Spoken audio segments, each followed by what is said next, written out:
Temperatures higher than yesterday's, into the mid-20s, even the high 20s across the southeast. A warmer day for eastern and southern Scotland as well, and Northern Ireland. But it will still be quite cool with that rain across the far northwest. A bit breezy here as well. We'll continue to see some of that patchy rain across the Highlands and the Northern Isles through this evening and overnight. A small chance of a shower this evening for Northern Ireland, but for most, a very pleasant, balmy summer's evening and a pretty warm night. Temperatures holding up in double figures in most places. The nights are going to get warmer still, as are the days. Come tomorrow, we're looking at temperatures, again, mid to high 20s across the southeast. Again, for most it is a sunny day, but yet again, western Scotland, the Northern Isles of Scotland, likely to see a bit of cloud. And also tomorrow, maybe a bit more cloud and some patchy rain trickling into Northern Ireland, maybe later on into southwest Scotland. So again, a little cooler here, but for most other places, temperatures a degree or so higher tomorrow, 29 across the southeast. The coasts will always be a little cooler. Temperatures likely to peak on Friday. This area of high pressure is edging away, allowing hot air to drift up from the south. This cold front will introduce cooler air further north, but in the south, we could peak on Friday with temperatures at 34 Celsius. Bye for now. Tonight on GB News. At 6, it's Deebs & Co. 7 o'clock, Farage. At 8, join Mark Stein. And at 9, Dan Wootton Tonight, followed by Headliners.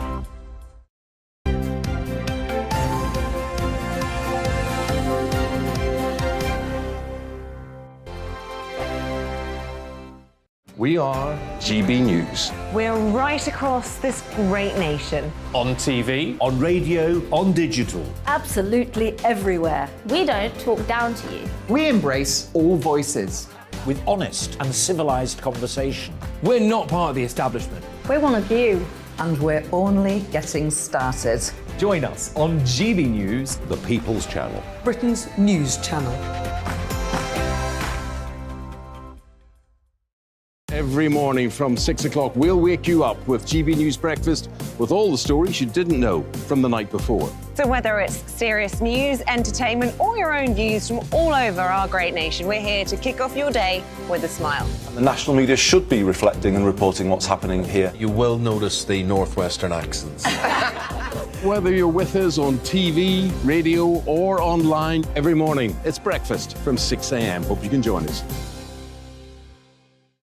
Join us for Ministry of Offence, the comedy panel show that's just like the news, in that the left fights the right and it doesn't really seem to matter who wins. We cover the big stories. It was in fact a troop of baboons and not angry vegans. I like that. And the really important stories. Fat naked cow gets stuck in swimming pool. It's a headline in a lot of local newspapers. Yeah. We're on the same team, Nick. Yeah, but I'm just helping you. Join us for Ministry of Offence, Saturday nights, 8 o'clock on GB News. I'm Dan Wootton. Join me Monday to Thursday from 9 to 11 for the feistiest and most fun news debate on TV, where free speech reigns. I'll bring you a sharp take on the day's biggest stories, bombshell newsmaker interviews, and A-list guests. And I guarantee you, no spin, no bias, no censorship, and no reason to go to bed. That's Dan Wootton Tonight, Monday to Thursdays from 9 on GB News.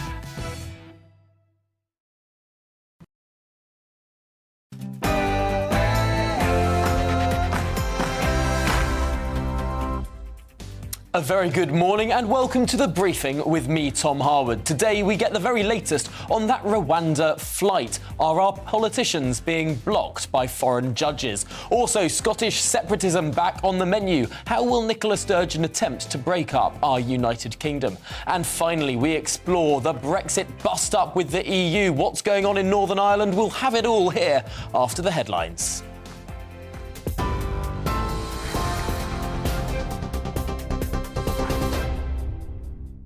Good morning, it's 9:31. I'm Tamsin Roberts in the GB newsroom. The Home Secretary has said she won't be deterred from sending asylum seekers to Rwanda, despite a last-minute cancellation of the first deportation flight last night. The plane, which was expected to carry up to 7 migrants, was stopped when the European Court of Human Rights issued injunctions with minutes to spare. The Home Secretary, Priti Patel, has expressed her surprise and disappointment, but said preparation for the next flight has already begun. The European Union has launched 2 legal proceedings against the UK after the British government published plans to unilaterally override the Northern Ireland Protocol.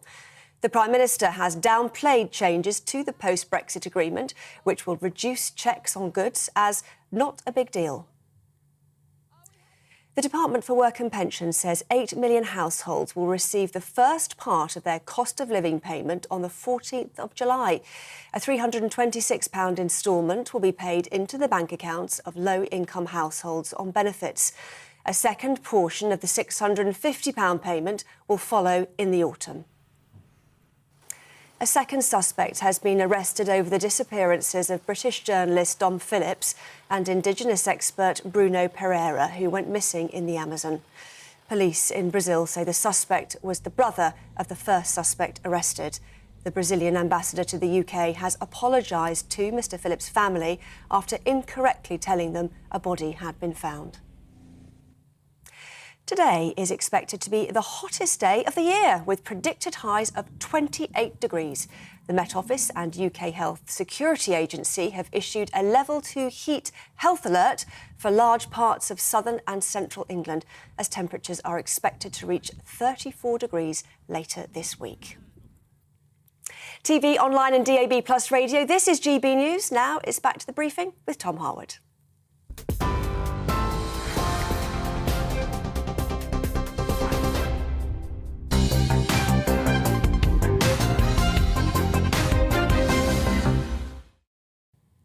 Good morning, it's 9:34 and this is The Briefing with me, Tom Harwood, on your TV and on your radio.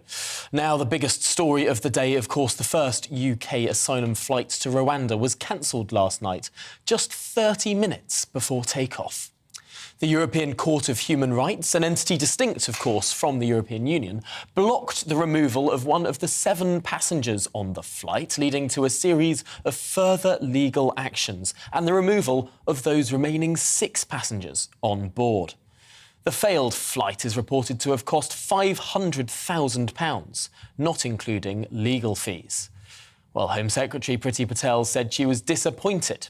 However, she added that preparation for the next flight begins now. Well, let's head to MOD Boscombe Down, just outside Amesbury, where the flight was due to have taken off. Our reporter Jeff Moody is there for us. Jeff, the plane is now no longer on the runway, but not in the way that the government had quite hoped. No, exactly, Tom. It should have landed in Rwanda by now. Instead, it's gone to Madrid instead. This place last night was packed with photographers with zoom lenses and TV news crews all trying to get that all-important shot of the plane taking off. Unfortunately, it didn't. I mean, it was all geared up. The engines were revving. Everything was on board. The asylum seekers were on board. And then suddenly the engines powered down and the lights went out on the runway. We were all plunged into darkness and everybody went home. Well, this morning, a sense of disbelief, really, that this could have happened, that a European court could have overruled the British High Court and overruled the UK government too. It's worth noting, as you said earlier on, Tom, that this has nothing to do with the European Union. The European Court of Human Rights is a totally separate entity, one that we are still very much a part of. But questions, of course, now are being raised as to whether we should be a part of that. In the Conservative manifesto that was released just before the last election in 2019, the Conservatives made a commitment to look again at this at the European Convention on Human Rights and to have a think about whether it is actually relevant now, whether it's fit for purpose in a post-Brexit Britain. Certainly this morning people will be looking ever closer at that convention to see whether it is fit for purpose. It's a fascinating discussion because it is one that has gone back for quite some time. Theresa May proposed that maybe the United Kingdom should leave the ECHR in 2016, had Remain won as sort of a substitute for Brexit. Also, David Cameron, when he led the policy review of the Conservative Party in 2005 under Michael Howard, railed against the ECHR when it was proposing prisoner votes. I wonder, though, given that we know how the courts work, given that the government has been in scrapes with the legal profession so often on issues like this, Is it your view that last night, what happened last night with the plane revving its engines on the runway, was that the government genuinely thinking this plane would take off? Or was it all just a bit of theatre? No, I think the government completely believed that it would take off. I mean, they said that even if only one person was on that flight, it would go. I mean, as the engines were revving, we'd heard that one person, the Iraqi man, had won his appeal at the European Court of Human Rights, and then the others suddenly jumped on board as well. But yes, I mean, it's an important policy for the government. It's been a very controversial policy. I mean, it's worth saying that the majority of people do support it, but there is a significant number of people that don't support it, that say that this isn't fair, that this isn't a humane way of dealing with this situation. Criticisms, as we know, from the Church of England, and if we're to believe what we're told, from Prince Charles as well. So it was very important for the government to be seen to be doing this yesterday, and seen to be succeeding in it too. So it's definitely a failure. It's definitely an embarrassment that it hasn't taken off. But at least the blame can't be laid at the foot of the government on this occasion. It does look as though it's this outside force, this foreign body that has made these decisions on our behalf, and that's what's raising more questions today. Well, really, really interesting to get that view there on the ground. I'm fascinated by that image of that plane last night, so ready to go and cut off at the last moment. Jeff Moody, thank you so much for bringing us that from the ground there at that MOD base. Well, now let's go to our national reporter, Paul Hawkins, who's outside the Home Office for us in London. Paul, what are the developments there? What does the Home Secretary make of all of this? Well, the Home Secretary will be giving a statement in the Commons later today outlining how the Home Office is going to approach this, indeed how the government's going to approach this. I mean, we heard there Jeff mentioning that they may try to tweak the Human Rights Act so it applies the European Convention on Human Rights a little more loosely, and that will have implications as well for other agreements that the government has with respect to the EU-UK trade agreement, or indeed the Belfast Good Friday Agreement, which the government is saying it wants to uphold. That's why it's introducing this legislation to override the Northern Ireland Protocol. So there are knock-on implications for changing the Human Rights Act, for making tweaks to it. If I just give you an example, by the way, with the EU-UK trade agreement, Chapter 3 is called Law Enforcement. It commits the UK and the EU generally to respecting human rights, but it says that they must respect the European Court of Human Rights and to giving effect to the rights and freedoms in that convention domestically. If the UK withdraws from the ECHR, cooperation on law enforcement and security ceases, regardless of whether the rest of the treaty is still in force. And then when we talk about the changes to the Belfast Good Friday Agreement, the British government, this is a clause from that Belfast Agreement, the British government will complete incorporation in Northern Ireland law of the ECHR with direct access to the courts and remedies for breach of the convention. So clearly, if the government were going to make changes to the Human Rights Act, it would have to carve out Northern Ireland from those changes, and that would mean Northern Ireland is treated differently to the rest of the UK. Obviously, that is in principle something that unionists object to, and there could be more problems there. So tweaking the Human Rights Act in isolation doesn't work. There are knock-on effects to other agreements that the UK has.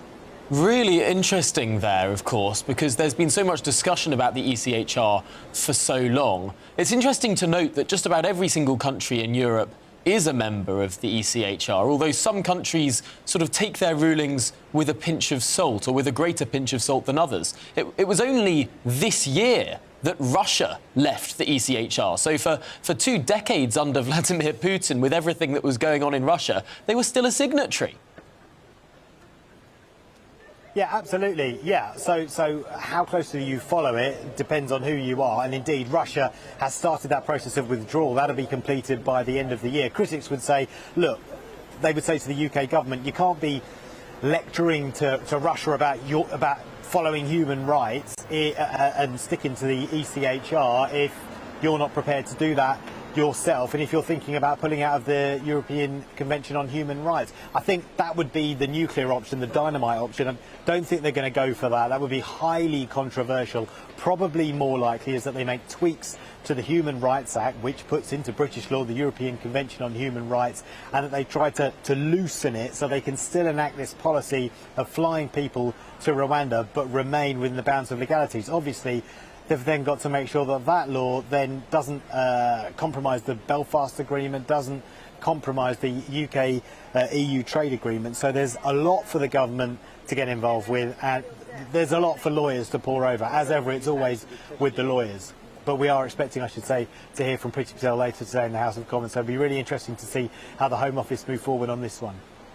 Keep our eyes peeled on those developments and listen to every jot and tittle of what the Home Secretary has to say. But for now, Paul Hawkins, thanks for joining us this morning on the briefing there outside the Home Office.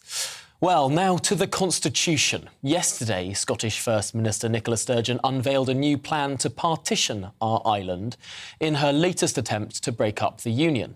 She stated that her government had a, quote, indisputable mandate for a referendum rerun. That's despite her party not holding a majority by itself in the Scottish Parliament.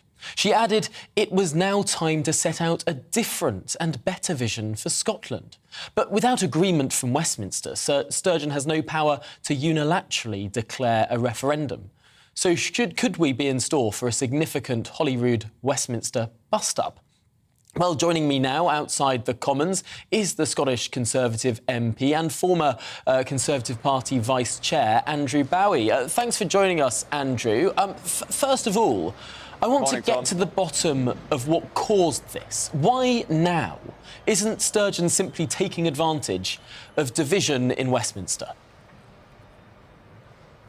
Well, good morning, Tom. Why now? That's a really good question. I think it's the question being asked by a vast majority of Scots this morning. When they look at what their concerns are, they're talking about the cost of living situation, looking at how they can pay the bills, the increase in energy prices, the increase in the price of fuel. They are not looking at the future of the Constitution and Scotland's place in the United Kingdom. It's an argument that, yes, it does have to be had, but really the timing of this couldn't possibly be worse. And it seems to me that Nicola Sturgeon is using this as a complete distraction from her own failures domestically as a government in Scotland. A reason to talk about process and the Constitution rather than the substantive issues of what the Scottish people are facing right now.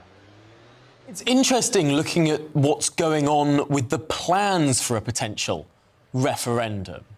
Ones that may not necessarily, in the mind of the First Minister of Scotland, require Westminster's consent. How does that work? Well, you tell me, Tom. I mean, it's absolute nonsense. In 2014, a Section 30 order was granted by the UK government. That gave the Scottish government the authority to hold a referendum, legal and binding, on Scotland's place in the United Kingdom. That has not been sought as yet by Nicola Sturgeon, because she knows full well the United Kingdom government would say no to any such request, simply because we believe there are far more pressing issues that they, in Holyrood, we here in Westminster, and indeed the people of the United Kingdom, should be talking about and facing, rather than whether to create more division and uncertainty by having a referendum, by the way, which was settled in 2014, a question which was asked and to which the overwhelming majority of Scots said, no, we don't want to separate, we want to remain a part of our United Kingdom. And I believe the vast majority of Scots still believe that today. SNP used to use the phrase, it was the settled will of the Scottish people that a referendum should take place, that the opinion polls used to say that the Scottish people wanted to enact partition of our island, to break up the Union.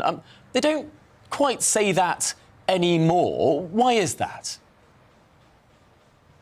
Well, look, I think in all the years and in all the polls conducted since the referendum took place in 2014, the option of supporting independence or supporting separation only got majority support in one or two polls, and that, by the way, was in the very early months of 2020 when the country was in lockdown and the future was very uncertain. Every poll since then has shown that a majority of Scots still support remaining in our United Kingdom, and I think that was demonstrated actually in the Holyrood referendum last year, at which the Scottish National Party failed to secure a majority, and to which a majority of Scots voted for parties that support remaining in our United Kingdom. And look, this discussion that we're having today is exactly what Nicola Sturgeon wants us to be talking about. She wants us to be talking about the process of a referendum, a constitutional battle between Westminster and Holyrood, and the people of Scotland and the people of the rest of the United Kingdom. Nothing could be further from the truth as to what we should be talking about. We should be talking about how we're going to work together to solve the cost of living situation that we're facing, how we're going to work together to continue to support the people and the government of Ukraine. Those two issues, those vitally important issues, are what we should be focusing on, and frankly, Nicola Sturgeon should be ashamed of herself that she's not also focusing on those issues, given that she has responsibility for so many aspects of domestic life in Scotland.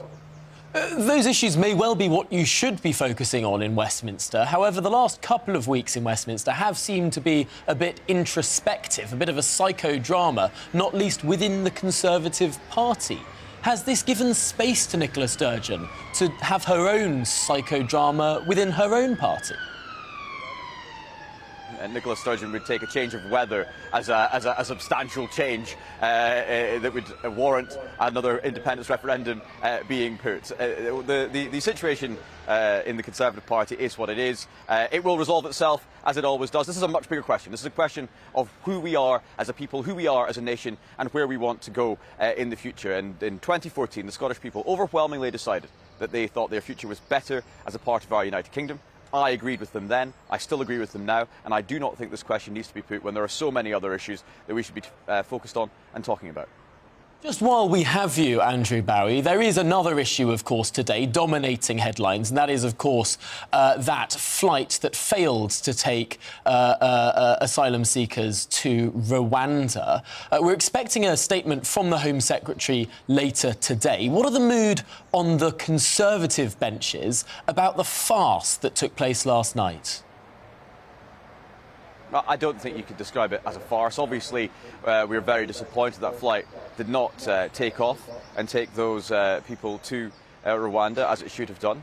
We lost that battle in the European Court of Human Rights, but we will continue to prepare for more flights. This policy is legal. The government are determined on that. It is sensible and is compassionate. And what we are ultimately trying to do is break the stranglehold on these poor innocent people's lives, the stranglehold by the villainous operators of these small boats, the people traffickers, people that make profit out of human misery. That's what this policy is seeking to resolve. Those are the people that we are seeking to help, and we're going to carry on planning to continue getting people to Rwanda that get here illegally, so as we can dissuade people from taking those horrible and dangerous paths to entering the United Kingdom. Can the United Kingdom do that within the European Court of Human Rights as it is currently interpreted in the UK? Well, as you've already mentioned this morning, Tom, there is discussion underway within the government about creating a British Bill of Rights, about changing certain aspects of the ECHR, and so we are looking at all options available to us. But this is very important to distinguish between the European Court of Human Rights, a court that we helped establish in the wake of the Second World War, and the European Union. This is not a battle between the EU and the UK. This is an internal legal battle, one that we are determined to win, and we are determined to carry on enacting what is a legal, safe, compassionate, sensible policy. Well, Andrew Barry, thank you very much for talking through those issues with us live from Westminster. We'll be following the developments later today with great interest. But for now, thanks for joining us.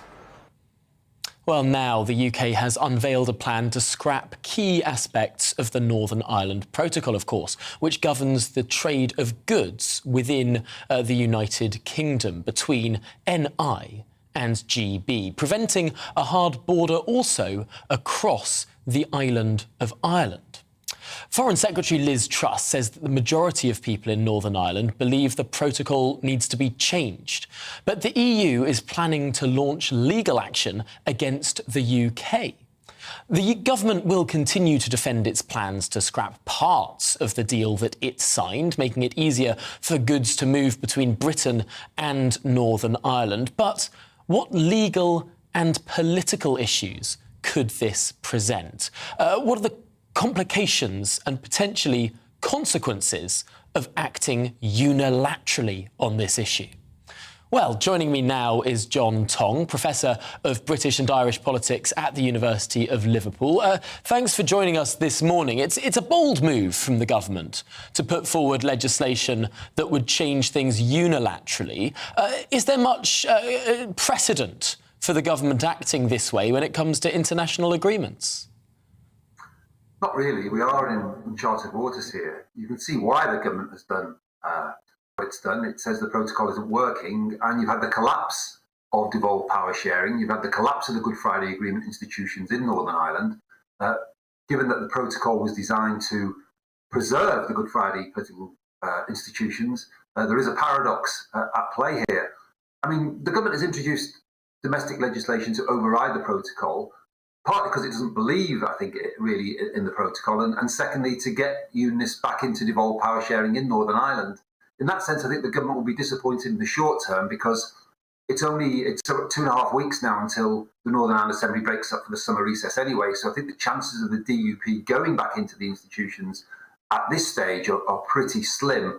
And the DUP's got until the end of October anyway, under the existing rules, before it has to nominate a Deputy First Minister to get a devolved power sharing executive back in Northern Ireland. So politics in Northern Ireland are pretty much on hold.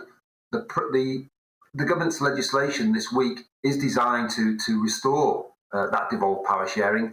And it's really, in some ways, what the government has introduced is probably the deal that Boris Johnson should have signed or should have held out for in 2019, rather than the deal that he signed up to. It does seem to be pretty moderate in its demands, asking that goods that are going to go to Northern Ireland, to stay in Northern Ireland, don't get checked, but goods that have a risk of going on into the EU single market in the Republic of Ireland do get checked. It's a compromise proposal, although I suppose, given the political situation of the time, the fraught political time we lived through in 2019, when deals had to be done and deadlines kept getting delayed, it's almost understandable why Boris Johnson took a slight shortcut to get that deal. Do you think potentially it was always the plan, therefore, to change it after the fact?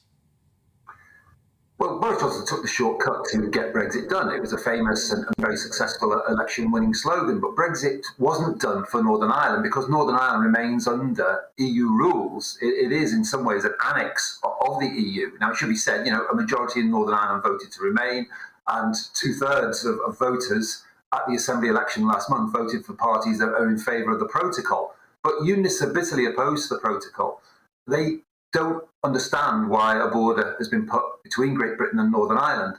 And there is a certain logic to saying, well, why? If goods are going from Liverpool to Belfast, they're going from one part of the United Kingdom to another. What has that got to do with the EU? Why do you need to check goods? There is obviously a logic to having checks on goods going from Liverpool to Belfast that are then going on to Dublin, because they are entering the EU single market, and therefore they need to be checked. And you can't check those goods at what is one of the most politically sensitive borders in the world, so the checks will have to take place in Northern Ireland. So unionists are not going to get all they want here. They're not going to get rid, full stop, of an Irish Sea border. There will be one in place. But the logic that comes from the government is, look, this border should only exist for goods that are going on into the Irish Republic, i.e. into the EU single market. The default position of the protocol is that everything going between Great Britain and Northern Ireland has to be checked. And that has outraged some businesses, by no means all, but some businesses in Northern Ireland who say this is a massive load of pointless bureaucracy. And it has obviously enraged unionists who see it both in terms of a barrier to trade, a barrier to the UK internal market, and they see it also in terms of a diminution of British sovereignty. So you see where the argument's here, and the British government had two options. One was to introduce domestic legislation, which may well be challenged legally, or it could have triggered Article 16 of the protocol, which could have suspended parts of the protocol anyway. I think the Article 16 route would have been preferable if you're going to go down that route, but the British government has decided, no, we're going to go with domestic legislation instead. And I suppose there will now be another fraught battle over whether or not this is legal. The British government says it is, the EU says it isn't. John Tong, thank you so much for talking through those issues. It's provided a real clarity on a thorny issue there for us. Well, that's it for the show today. Coming up, it's To The Point, but first, here's the weather. Good morning, Alex Deacon here with your latest weather update from the Met Office. Things are hotting up day on day. A warmer day today compared to yesterday. Just a cautionary note, UV levels and grass pollen levels will once again be high, and it's not hot and sunny everywhere. These weather fronts just again pushing into the far northwest, so at times today the highlands of Scotland, the northern and the Western Isles will see some outbreaks of rain. There's a small chance of a shower over Northern Ireland too, but generally it's dry and sunny and a bit warmer than yesterday. Temperatures ticking up. Some cloud will develop as we go through the day, but still, as I say, most of us just seeing more of that strong sunshine, and it will lift those temperatures higher than yesterday's into the mid-20s, even the high 20s across the southeast. A warmer day for eastern and southern Scotland as well, and Northern Ireland, but it will still be quite cool with that rain across the far northwest. A bit breezy here as well. We'll continue to see some of that patchy rain across the Highlands and the Northern Isles through this evening and overnight. Small chance of a shower this evening for Northern Ireland, but for most, a very pleasant, balmy summer's evening and a pretty warm night. Temperatures holding up in